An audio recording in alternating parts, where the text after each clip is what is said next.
umuhanzi Juno Kizigenza na Always bongeye kurikuza ku mbuga nkoranyambaga nyuma y'igihe kinini cyagishize batagaragara bari kumwe mu mafoto.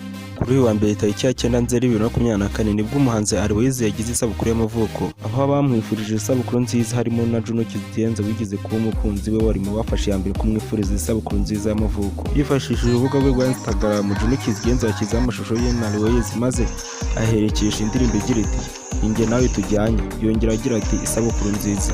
Ibyo byakoze ku marangamutima y'abakunzi babo maze babereka ko babishimiye, aho wiyita tuyishimira 1599 nuko yitwa kuri Instagram yunzemo ati "Yewe biraryoshye kubabona muri kumwe mwishimye". Hari n'abandi bakomeje kwandika ibitekerezo bagaragaza ko bishimira Always na Juno Kizigenza we bari kumwe, bakabonera kwifuriza Always isabukuru nziza. Abo bombi batangiye kuvugwa mu rukundo nyuma yo gukorana indirimbo yabo bise Away, babanje kubihakana nyuma ariko urukundo rwaje kurubaganza barabyemera, batangira no kujya basangiza abakunzi babo amafoto bari kumwe. Mu mpera za 2021 nibwo Always yagaragaje ko umubano washyizweho akadomo, avuga ko gutenguha bihoraho, ko yibeshya akibwira ko Juno yaba atandukanye n'abandi, arenzaho ko agatima kacitsemo kabiri. Ibi byashimangiwe na Juno Kizigenza wahise yandika kuri Instagram ko nta muntu afite barimo gukundana, ko ngari singo. Muri Nyakanga 2023 nibwo bombi bongeye guhihiswa ko baba basuye mu rukundo, ariko muri Mutarama Juno Kizigenza arabinyomoza ahubwo atangaza ko arimo gushaka umukunzi ariko ataramubona. Uyu Always amazina yiswe n'ababyeyi ni Uwayezu Aria, yavutse ku itariki 9 Nzeri 2000, akaba ari umwana wa gatanu mu muryango w'abana 8. Always yize umuziki mu ishuri rya muzika rya Nyundo. Abenshi batangiye kumwumva ubwo yabarizwaga mu itsinda rya Symphony Band, hariye muziki wo mu buryo bw'ako kanya ibyo twita live.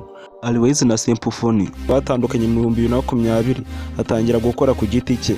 Akoze indirimbo zitandukanye zatumye yigarurira imitima ya benshi, kugeza ubu amaze gukora EP 2 zikuyemo ubutumwa bwibanda ku rukundo. Always avuga ko kugeza ubu yishimira ko umuziki umutunze kandi impano ye ikaba yaragutse. Mu ndirimbo ze zose akunda La Vida Loca kuko ariyo yakoze yishyuriye ibintu byose nta bufasha bugiyeho. Uretse kuba Juno Kizigenza na Always barakundanye, bafatanyije indirimbo zirimo Away, Birenze ndetse n'injyana baherutse gukora bamamaza Perezida Paul Kagame. Ngibyo bya Juno Kizigenza na Always, n'ubu tutaramenya ngo urukundo rwabo ruhagaze hehe.